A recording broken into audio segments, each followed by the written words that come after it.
আপনারা দেখছেন সোহান নিউজ 24।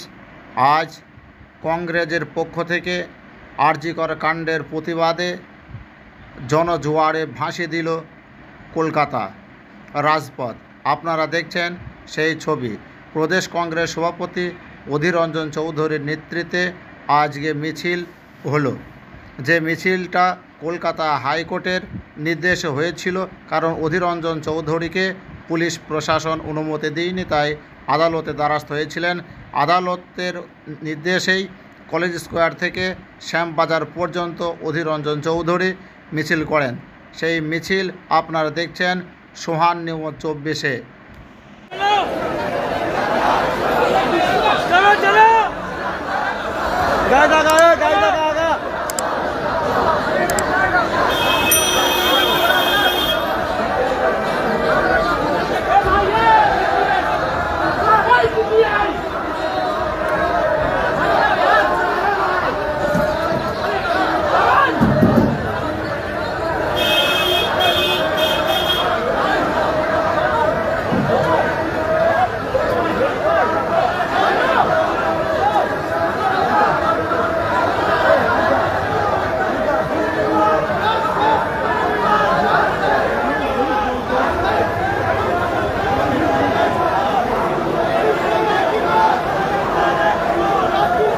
अरे भाई गाड़ीটাকে একটু আগারে,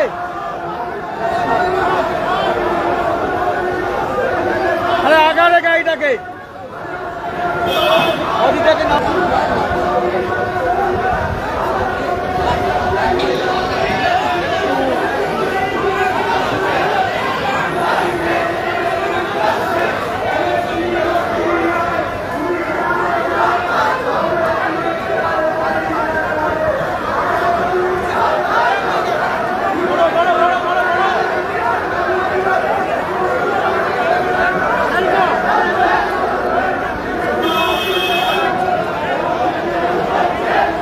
তো বলো না, ওদিকে নামাই যাচ্ছে না, লোক আছে সামনে।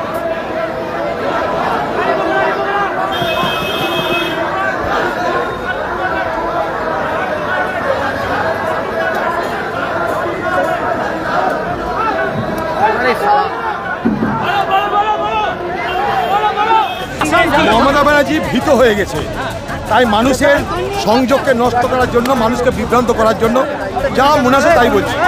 মমতা ব্যানার্জি এখন প্রলাপ বকছে, কারণ একটাই, যে সাধারণ মানুষের যে আন্দোলন, আজকে আন্দোলনের জনতা ভয় পেয়েছে মমতা, ব্যাপারটা এই জায়গায় দাঁড়িয়েছে।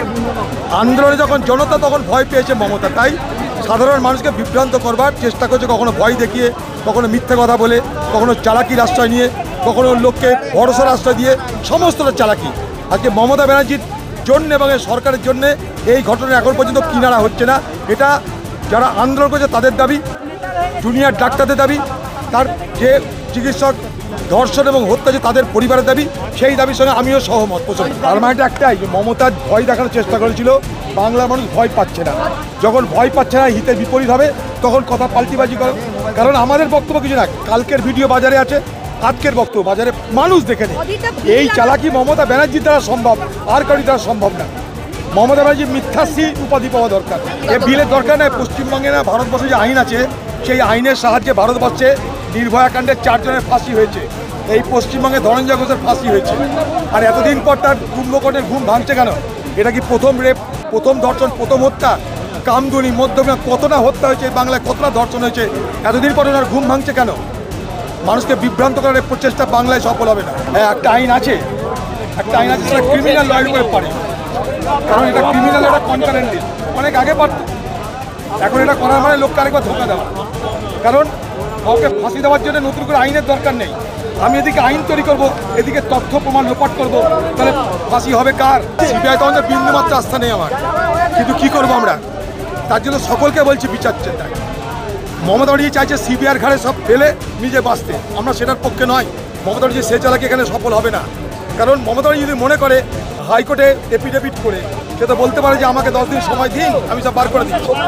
একদিকে তথ্য প্রমাণ লোপাট করবো, আর দিকে সিবিআইয়ের ঘাড়ে দোষ দেবো, দুটো একসঙ্গে চলতে পারে না। আমরা বিচার ব্যবস্থার নিরীক্ষণে তদন্ত হচ্ছে, তার উপরে ভরসা রাখছি। আর এই জনতার চাপে যদি কিছু বার হয়, তার জন্য সবারই আন্দোলনে সামিল হয়েছি।